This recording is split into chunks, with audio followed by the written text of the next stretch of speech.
and welcome to the African Heritage Alliance YouTube channel.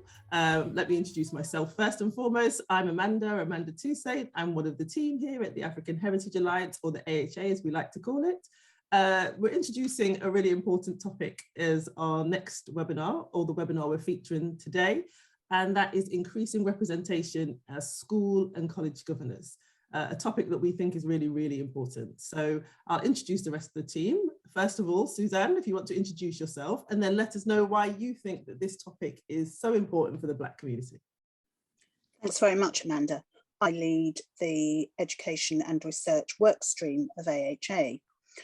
We had a conversation about this a little while ago and expressed concern because we found it very difficult getting data about representation on governing bodies, whether governing bodies of schools run by local authorities, schools that are part of academy trusts, or colleges. And we decided that we needed to do something about it.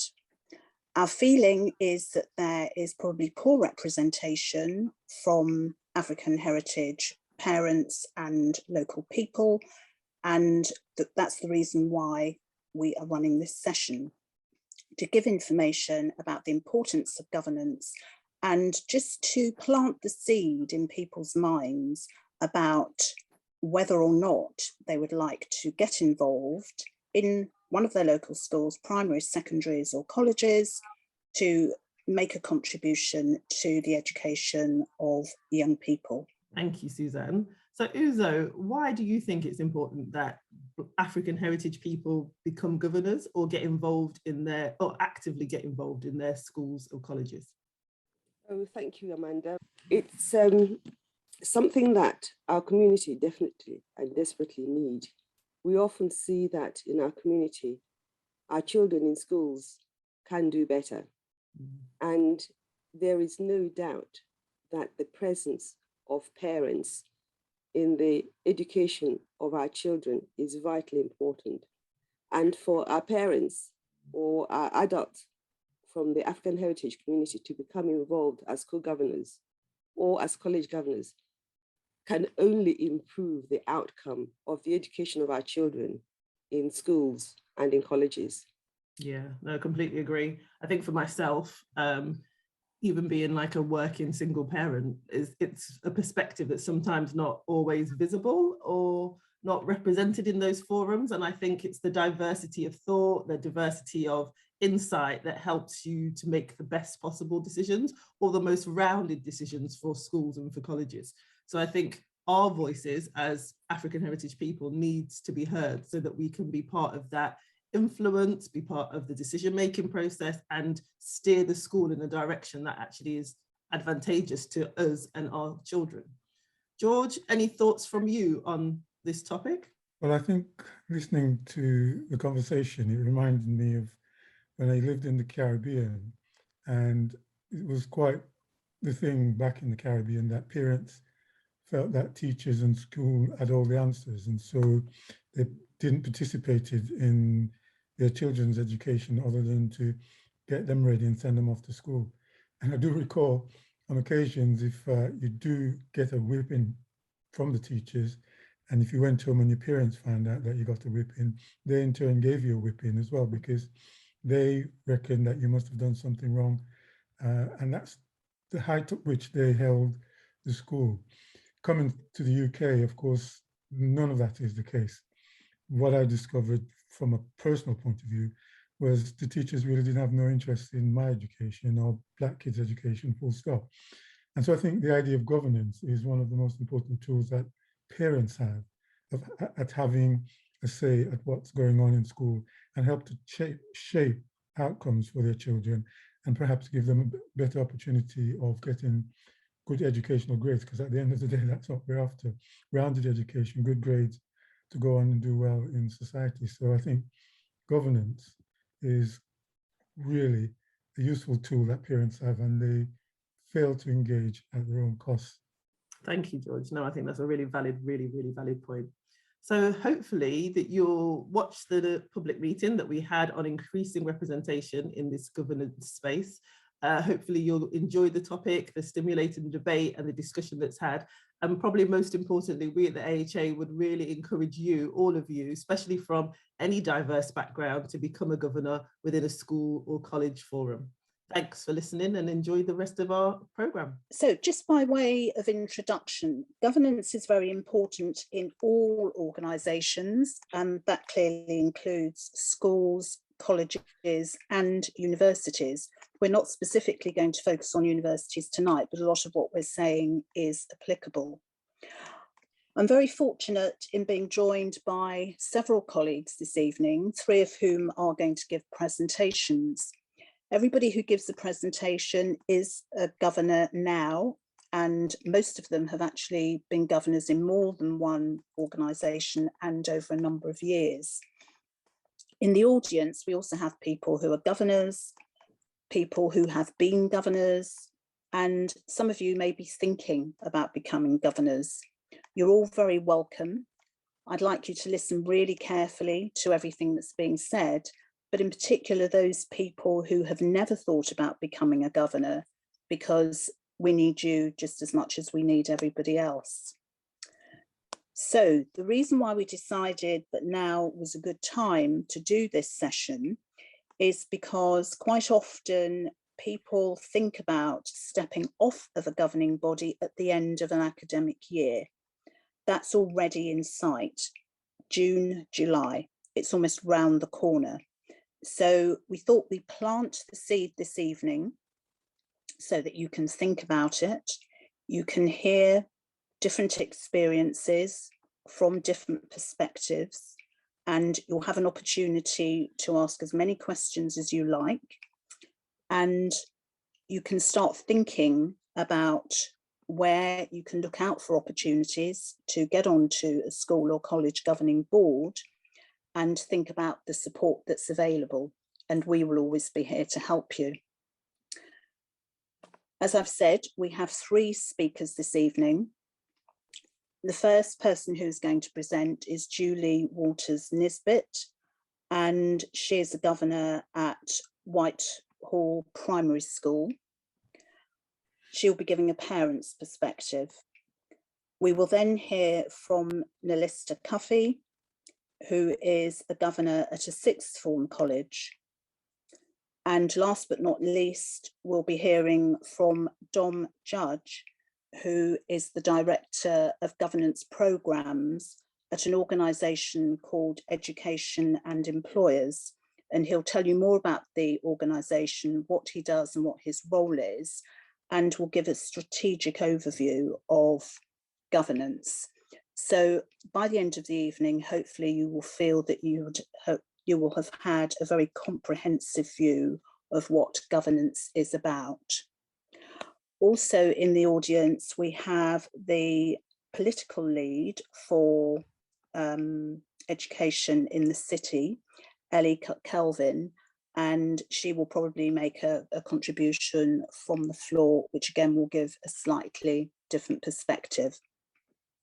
Julie will speak first, as I've said, and Julie has something else to do this evening. So what we will do is after her presentation, we will take questions straight away. So I'll hand over to Julie. Thanks, Julie. Okay, thank you, Suzanne. Good evening, all. My name is Julie Walters-Nisbet, as Suzanne kindly said. I originally joined the school governing body as a parent governor, going back some at least 10 years plus. I had 3 youngsters at a local primary school, but I was also a full-time teacher. And in actually looking at my own professional development, I undertook what's called a 360 review, where your peers and your line management are encouraged to audit your skills. And an area that came up for myself was, in fact, governance. You know, as somebody looking to work in education at a senior leadership level, I needed to be aware of how governance worked and what was involved. So like I said, I started as a parent governor. Over time, I became a co-opted governor in my local primary school. I left and I was asked to come back. They needed some extra support. What I've learnt from my role as a governor is that everybody is accountable, okay? So not because somebody is a head teacher, they should have some level of accountability. And for our LEA schools, which in Leicester we're quite lucky in that we still have quite a few LEA schools compared to some areas, it is the governing body that holds the ultimate responsibility for accountability. Okay. As parents and as a Black parent in the community, I felt it was important that the governing body started to reflect myself and my children. Okay. As a governor, I was able to challenge the curriculum and ask about opportunities for my children to feel that their culture was being acknowledged at some times, but also to question the needs of working mothers, and was one of the people who was behind the drive of getting the Breakfast Club reinstated. It had been tried a few times, but as a working mom, for me, it was definitely a necessity. My primary school now celebrates Black History Season. We undergo regular monitoring of pupil premium, SEND, recruitment, and health and well-being. Being a full-time teacher myself, I feel that I'm in a unique position to understand the demands in terms of marking and trying to strike a balance in terms of health and well-being. Over the last 2 years, it's also been important to support staff in feeling safe, either whilst teaching in school during the pandemic or working from home during the pandemic. I would encourage members of our community, and having been a parent of 3 teenagers, as I said this week, who have successfully completed their GCSEs here in Leicester City, all in LEA schools, I would encourage our community to get involved in that challenge. We're very good as a community at being auditory and speaking our concerns and saying our concerns, but sometimes you have to put your money where your mouth is and be willing to give up some time. There is a time demand as a governor, but to really get involved in the monitoring and questioning and challenging, everything from parents stopping you in the local co-op to talk about online lessons, to getting involved in preventing exclusions, which is obviously an issue that's very dear to me and my community, and just having that level of challenge as an outsider, as a teacher, as a parent, and being able to see it from both sides with being a teacher as well. As time's gone on as a governor, every year I'm asked to complete an audit, and in that audit I assess myself as to have I moved on. So over the last 12 months, despite the pandemic, I have completed some online training, which, if you ask me to name a benefit of the pandemic, is that you can access training as a working mom, as a working parent from home. I've looking at the data that Ofsted would look at as a governor as they come into school. I've looked at challenging the statistics around pupil premium. That's our free school meal kids, their entitlement and what the money that comes in for them is being spent on. From everything from Breakfast Club support to helping with school trips, school residential trips, which are so important in terms of the transition to secondary school. I also recently completed my safer recruitment as a governor, which means that I can ask to be involved in recruitment in the school, okay? Very famously during the lockdown, Diana Abbott said, "You can't be what you can't see." And as a parent, I feel that our teachers need to be reflective of the communities they serve, and our leadership needs to be reflective of the communities that they serve here in Leicester. And that's pretty much me and where I stand on governance. If anybody has any questions, there is a time constraint, but I do feel that it's rewarding. I think it's been rewarding for myself, my local community, as in my neighbourhood, and the youngsters that I work with every day. Thanks, Julie. So before Julie departs, does anybody have any questions for her? I had one, if that's at all possible. I know you talked about time commitment, but what is the time commitment for a governor? How much time are we talking about here? Okay, thank you. What I forgot to say, Amanda, is that you are in committees. Okay, so I'm currently on the strategic committee looking at the school improvement plan and going forward. I'm also on the health and safety committee, which, being a science teacher, that involves everything from looking at the start of the day, the end of the day. So I would say you're talking about 2 to 3 hours per half term in terms of meeting time. Okay, but like I said, now some things can operate online.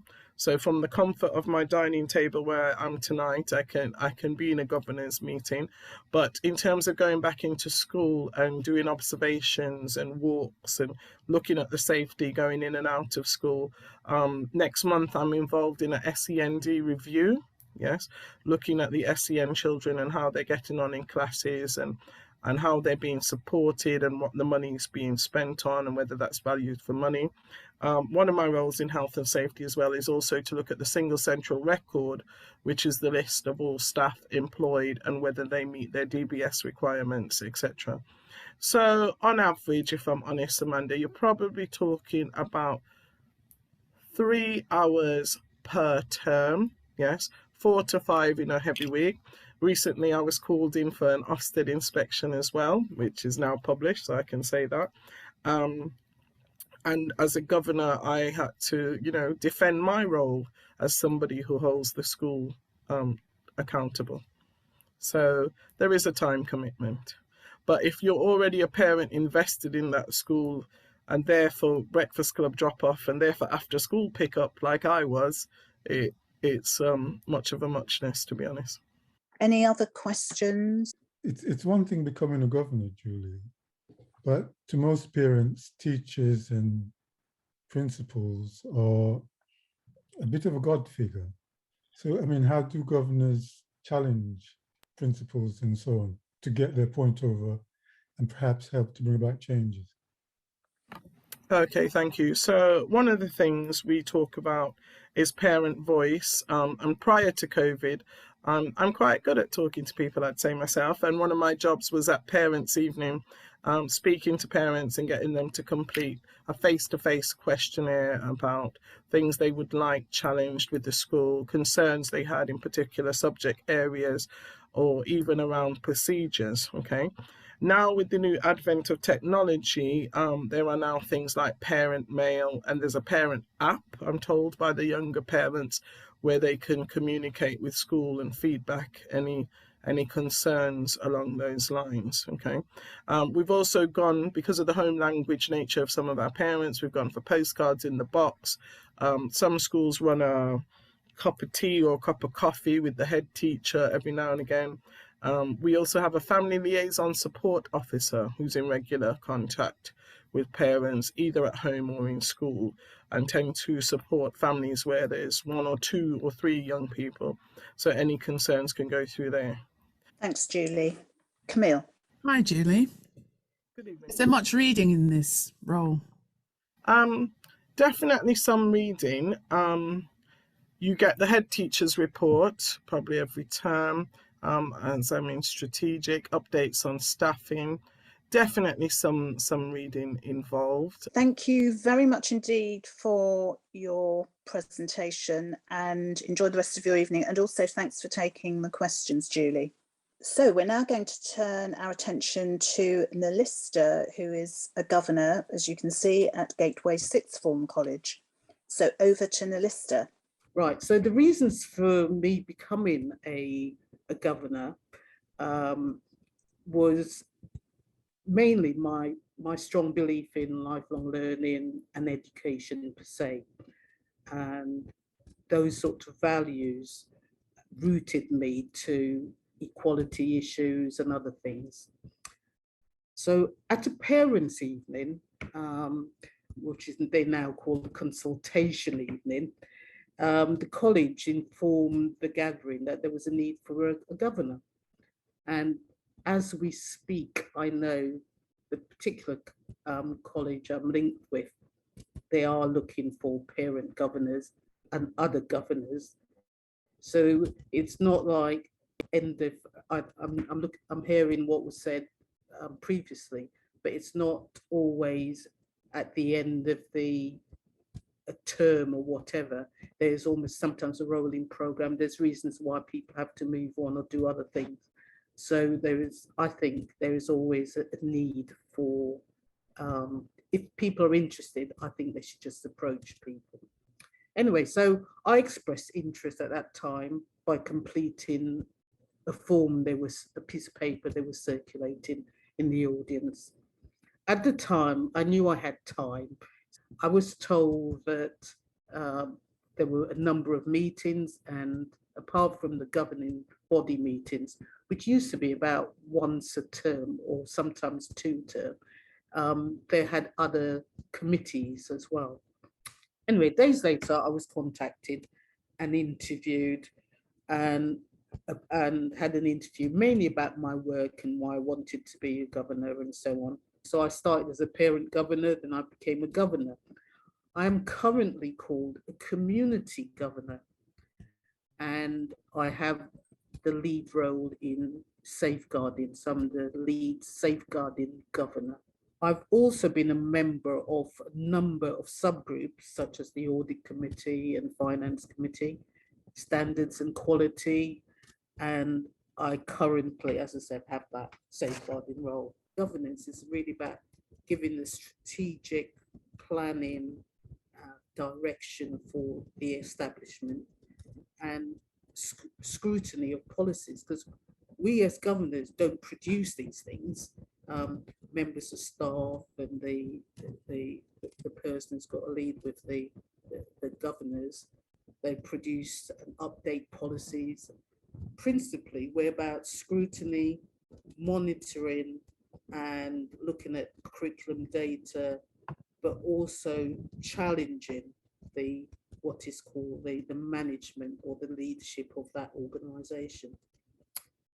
So the main purpose of governors is to broaden the leadership, I think, and thereby adding value to the organisation's goals to improve the outcome for the learners in the organisation.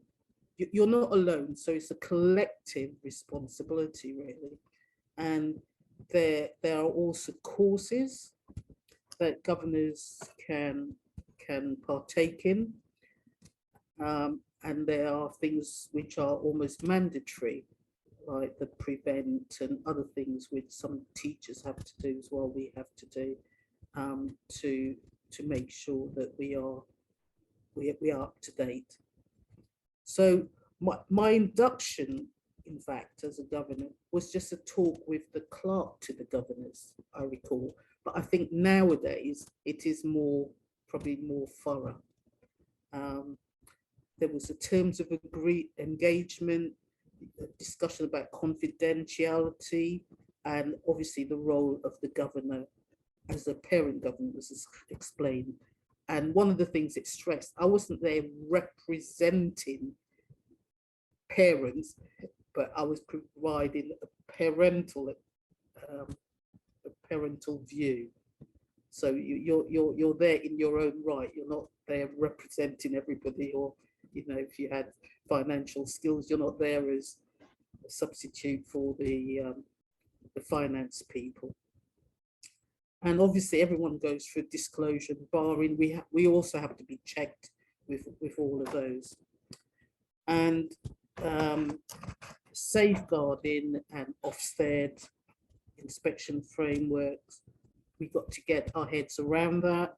And more recently, there's been things about the new training courses and T-levels. And again, we are expected to keep up to date, just as teachers have to keep up to date with their responsibilities and their subject areas. There is an education training board which provides online training for governors, even prior to things going in the last 2 years. There are courses one could do online. So basically, governors are really part of the leadership of that the organisation, and what the key focus really is towards improving outcomes for young people and improving practice. But there is a a set of skills that is far beyond just education. And that is what they really need in other people to come in to support.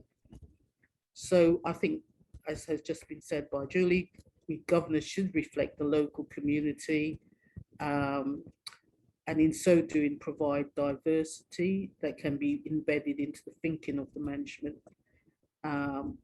And sometimes there's been a bit of having to chip away at certain unconscious biases that's presented because of people's own perspective. There is research which shows that the lack of Black staff on governing bodies. About 6 months ago, we had to do a skills audit, and they were doing a skills audit around with the governors. So everyone had to complete their own skills audit. So if I run through, I'm just going to point out some of the things that they were looking for. So it's called desired skills and experience. So obviously accounting and the audits, business efficiency, care and caring professions, communities in the local area, corporate governance, curriculum design and assessment, employment law and human resources, equality and diversity, financial management, health and safety, management and leadership skills, operational management, performance management, risk management, safeguarding, social issues, strategic planning, sustainability, and of course, young people's health and welfare. So within all of that, everybody had to say where they were on along the continuum. And some of us just had an awareness, some of them had professional skills, some of us has had a knowledge base, but not necessarily a professional knowledge base. So with all of that, it then sort of highlighted the gaps in the organisation. So by going through that list, give you an idea of, you might only have one or two of those, or you might be strong in one or two of those. But the idea is that when you put it into the mix, that is what makes the strength of that governing body. So in conclusion, everyone has something to offer as a governor. So I would suggest we approach the college, schools and other organisations to express an interest. I think everyone's input is unique, and we all have some gifts and talents which we can share. And although we've been talking about schools and colleges and so on, we mustn't also forget that those governance and trusteeship role is replicated in larger organisations. We do this voluntary, we do get our travelling expenses, things like that, but in the corporate world, you know, people do get paid for being governors and so on. So I think that's we should also, as an organisation and as a community, think beyond the schools and colleges. That's my experience today. Thank you. Great, thank you very much indeed, Leicester.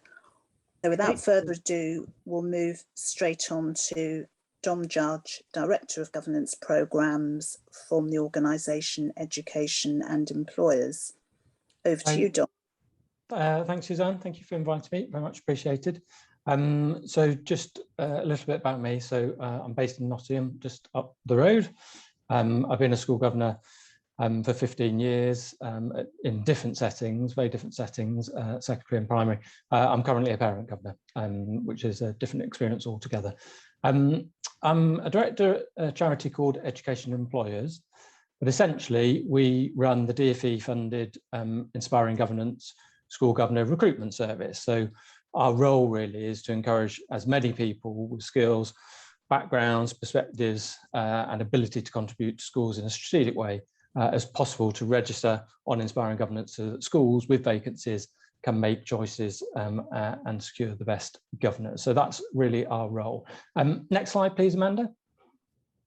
I think my brief from Suzanne was to take it out of the kind of individual governor experience and give a bit more of the kind of big picture. And I think For me, what struck me when we, as a charity, helped the Organisation for Economic Cooperation and Development, was always a bit of a mouthful, launch its report into the most advanced countries' education systems, 3 things struck me about the real need for governance in our schools and academies.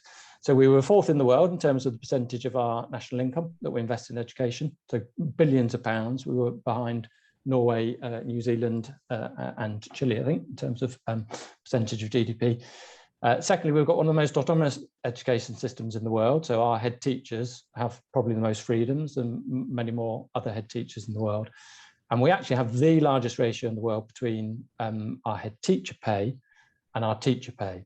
And all of that is a recipe for freedom and innovation and taking risks and high standards, but actually without a really good dollop of strong financial and governance oversight, it's potentially a recipe for disaster. So that's why we have the governance function in schools, that oversight function of autonomy. And we did some research into governance over the last decade. On the positive note, our research showed that people were much clearer over the last decade about the role of governor. So you're coming into a time where the role and the clarity around governance is really much stronger than it ever was. But there were challenges around the diversity of school governing boards, and I'll say a bit about that in a minute. Next slide, please, Amanda. So I think both Leicester and Julie have talked about the functions of the school governor role, but the DfE 3 elements of the role of governor, it's not a hands-on role, it's a hands-off role. And it's a strategic role. It's almost kind of an eyes-on but hands-off type of role. And one, it's ensuring the clarity of vision, ethos, and the strategic direction of the school that you're governor at. Secondly, it's holding executive leaders to account for the educational performance of the organisation and how those leaders manage and performance manage the staff to do that. And thirdly, it's about overseeing the financial performance of the organisation. So making sure all those billions of pounds are well spent. And I would say it is a role of challenge. You know, governing boards have been at times too cozy in the past. So it is a role of challenge. But I'd definitely say in the last 2 years, and colleagues will have had this experience, we've had to sort of dial up on the support as well as the challenge, because it's been a really challenging time for our head teachers and our college principals in the education system. So those are the 3 functions of the school governor role. Next slide, please, Amanda. Just a brief plug about inspiring governance and how you can potentially become a governor in Leicester. So we run a website, a platform that you can sign up. That's the homepage if you search for inspiring governance. And if you just sign up, what it will ask you to do is put in some details, tick some of the skill boxes so that schools can understand what skills you might be able to offer, and also write a personal statement about why you want to become a governor and what you feel you can offer. And that's really important for schools who are looking at a number of volunteers in their area and thinking who would be a good fit and a good choice in terms of bringing the skills and lived experience that we need for our governing board. So that's what it looks like. Next slide, please, Amanda. The way it essentially works is it's driven on both sides. So if you're a school, you can register a governing board vacancy on the site, and you can search for volunteers in the local area. So you can see there a picture of Leicester and Nottingham, and each of those circles breaks down into even more. And so schools can actually see who are available as volunteers in their local area and what skills they have. And then they can start a conversation with them and hopefully have an informal conversation or an interview with them and then take them through to a governor role. What we do provide is, if you are matched through our service, is you get a free Welcome to Governance guide from the National Governance Association, which is a booklet outlining the governor role really concisely and clearly. You'll get access to the National Governance Association's Learning Link, which is a set of online training materials. And you'd also get the opportunity to attend some of the termly webinars they do for new governors. So there is a kind of support offer that goes alongside being appointed via our system. We also, next slide, Amanda. We also run a couple of quite significant campaigns. So one has been Educators on Board. The other is our Everyone on Board campaign, which we've run since 2018 with the National Governance Association. And this is really to try and ensure that we have much more diverse governing boards across the country, and that we're getting that diversity of thought and diversity of background and diversity of skills onto school governing boards. The figures I've quoted there are from my last look at the school workforce census. And essentially, from NGA's annual research, 5%, they reckon 5% of governors are from a Black, Asian or minority ethnic background. We know from the school workforce census from the DfE that 4% of head teachers are from a Black, Asian, minority ethnic background, 9% of teachers, and actually now 34% of the primary school population. So there's a fundamental and growing divergence between those people who are actually making decisions in our schools and those pupils who are in the receiving ends of those. And I think we need to really close that gap in terms of getting a rounding of perspectives for our children and the education of all our children. Governing boards have a strategic role on race, and I'm going to say a bit about that in my next slide.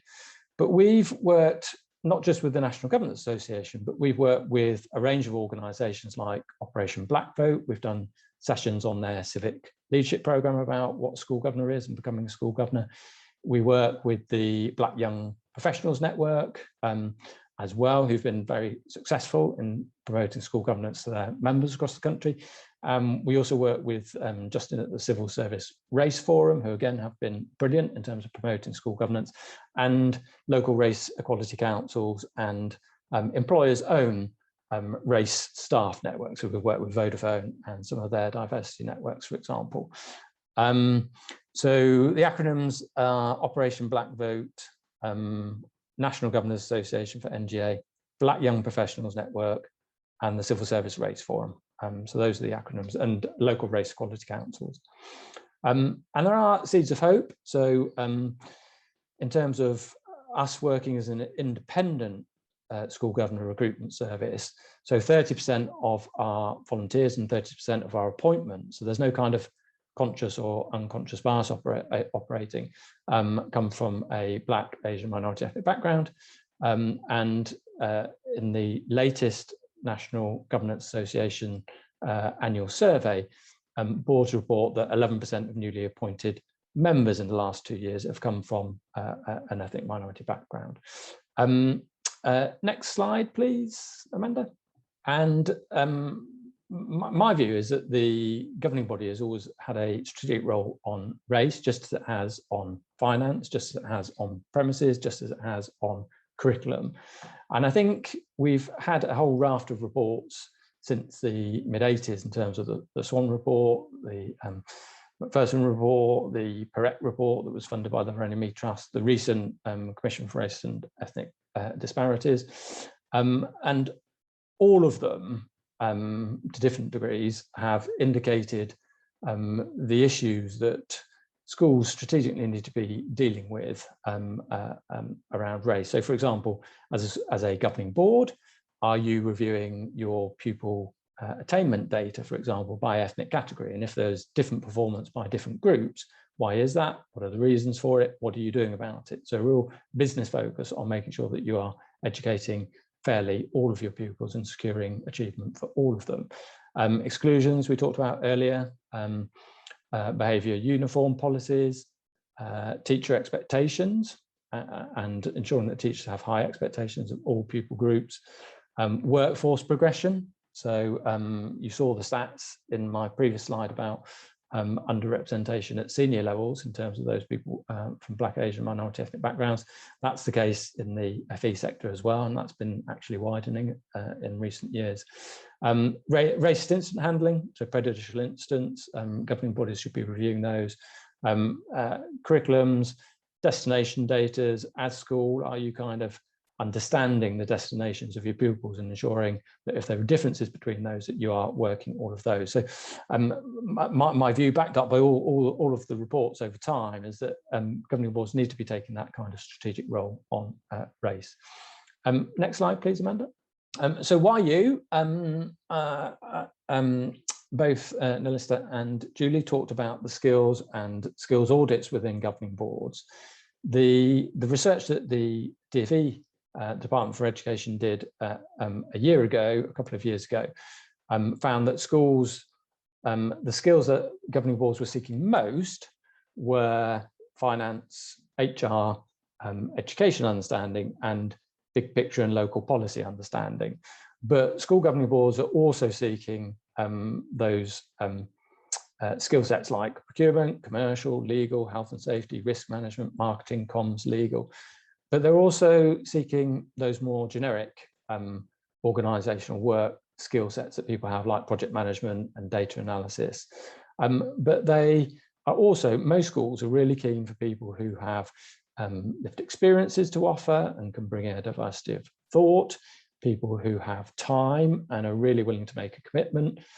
Some of our research said, it's all very well in having a top class lawyer as a school governor, but if they're never there or not giving you the time or never turning up to the governing boards, there's no point of having that skill set. So it's a blend really between skills and experience. And I guarantee that all of you will have something to offer a governing board. I have absolutely no doubt about that in terms of my experience of a range of people on governing boards. Our research found that those kind of leadership skills that are about emotional intelligence, working with people, working as part of a team, working with wider stakeholders are really sought after by governing boards as well. So you will all have something to offer. And I think you'll all have something to gain. So next slide, Amanda. In terms of our service, we survey people that we've placed as governors in schools, and 95% say that they're enjoying it. 97% say that they would recommend it to a friend in terms of the experience. The National Governance Association research, together with the Times Education Supplement, one of the education press, say that developing strategic board level skills and experience in different contexts, so over 3/4 of people reporting that they're developing those strategic board level skills to take into their career and their own futures. And we did some research that we launched with the CIPD, so the Chartered Institute of Personnel and Development, the HR body, last January. And our research showed that as well as skill development of being a governor, there are productivity and motivation benefits for employers, supporting their staff to volunteer. There are health and well-being benefits for individuals of feeling part of something and feeling part of something within society. And there are the obvious benefits to the school or the college that you're a governor at as well. So there's a huge amount to take away from being a governor. And I would say it's helped me immensely in my professional roles over the course of my career. Next slide, please, Amanda.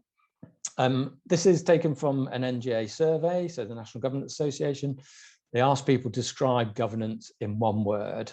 And I think that's really fitting because, brilliant, challenging, it's enlightening, it's frustrating, it's rewarding, it can be stressful, it's worthwhile, some fantastic words. What I don't ever see on that is boring. You will be challenged, you will learn a lot about education, you will learn about how society works and the challenges that head teachers have within the current Ofsted and funding frameworks and how they work with their stakeholders. So it really is a great experience in terms of learning about schools themselves. Next slide, please, Amanda. Just a quick talk about our wider offer. So if you do sign up to Inspiring Governance, we'd also run the Inspiring FE Governance service, but that unfortunately is closing at the end of this March. But we also run Inspiring the Future and Primary Futures, and they are options where you might be able to volunteer for up to, only has to be an hour a year really, going into primary or secondary schools, talking about your career, and you can do that virtually as well. And we've done a whole range of virtual sessions that schools can access with that, with particularly with notable Black colleagues like Bernie Menser from Bank of America, who's president of Bank of America, Kike, who's the CEO of the Young Black Professionals Network. So there is a broad range of volunteering avenues. If you do want to become a governor, please do sign up to Inspiring Governance, have a look at our Everyone on Board campaign. And if you want to also volunteer potentially up to an hour a year for Inspiring the Future or Primary Futures, then also tick that box. I think that's probably me. Last slide, Amanda. So if you are interested in finding out more, please do visit the website. I don't think we've got time for the video, but you will be able to see on the Everyone on Board campaigning page a video from 6 governors that we've worked with to talk about why they govern and why they think it's important as a person of colour to govern. So that's that. Hopefully that's helpful. Happy to answer any questions. Thank you very much indeed, Dom. We've heard interesting contributions from a parent, primarily, from a primary school governor, from a sixth form college governor, and last but not least, from somebody who has a really good overview of the whole recruitment process, you know, the reason for governance, and has given some very valuable insight into the benefits for individuals becoming governors, but also, I think, across all 3 talks, the benefits for the organisation. So really highlighting the importance of governance to organisations and trying to encourage those of you who aren't currently governors to become governors. But now is an opportunity for you to ask questions